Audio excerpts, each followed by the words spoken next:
There is another round of balance changes coming next season in Clash Royale with a total of 9 cards on this list. So here is everything you need to know. Now, a quick disclaimer, this list is just the first draft and is a work in progress. So things may change, and if you have any feedback before they get finalized, now is your chance to leave it down below in those comments. But we have 5 cards receiving a buff, and the first is a buff for the newest champion in Clash Royale, the Monk, receiving a 0.1 second or 11% faster attack speed, which not only means more damage, but also it will activate that third stage wombo combo attack that deals more damage and has the knockback a lot faster. So hopefully a really positive change for Clash Royale's newest champion. Next up, we have a buff for the Firecracker, receiving a 0.4 seconds or 40% faster first attack speed, which sounds like a lot, but currently the Firecracker is one of the lowest win rate cards in the entire game. And oftentimes when it's trying to defend against a swarm, its first attack speed is so slow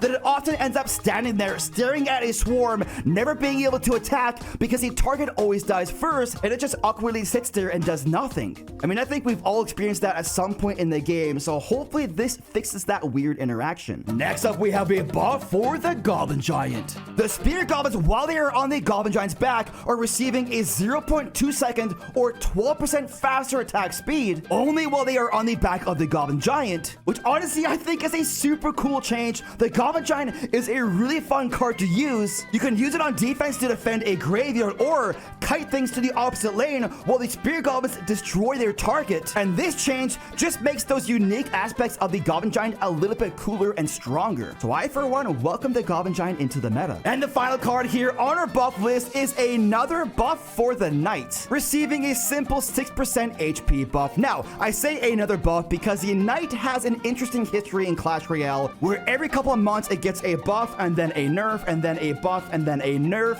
It's one of those cards that forever keeps changing, so I'm not too sure what to think about the Knight right now, but that's what it is. Now, moving on here to our nerf list, we have 4 cards potentially receiving a nerf, with the first being the Rocket. The Rocket is set to receive a 17% tower damage nerf, which does not affect the overall damage to other units, only to those towers, which should hopefully nerf the overall viability of defensive rocket spell cycle strategies, which are a very hot topic in the community right now. So is this the final nail in the coffin for rocket cycle strategies?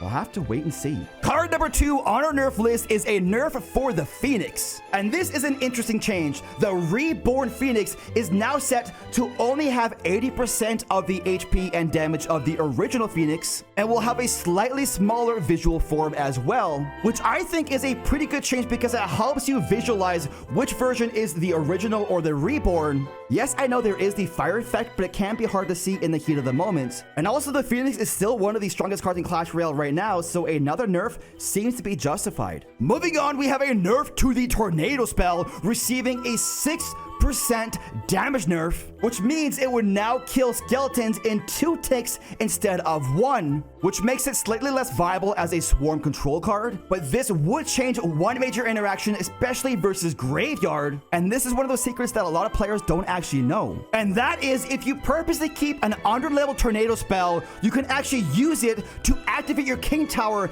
against a graveyard, because the Tornado spell doesn't kill these skeletons instantly if it is under-leveled, which gives you just enough time for these skeletons to survive and get 1 hit off on your King Tower. So if this change goes through, you could always use it to activate a King Tower against a graveyard, which might end up making it even stronger. So I'm curious to see if this one ends up going through. And finally, we have a nerf for the Archer Queen, who is set to receive a 0.2 second slower first attack speed, making her a little bit less strong, I suppose. I mean, first hit speeds only affect their first attack after they've moved, so this will be interesting to see how much of an impact it actually has and if the Archer Queen continues being overpowered. But honestly, I'm kind of in favor of the approach of taking gradual small changes every balance update until the card is in a proper place versus huge changes that either kill or make a card broken. But those are version 1 of the February balance changes. And if you want to watch another banger video, check out this video right here.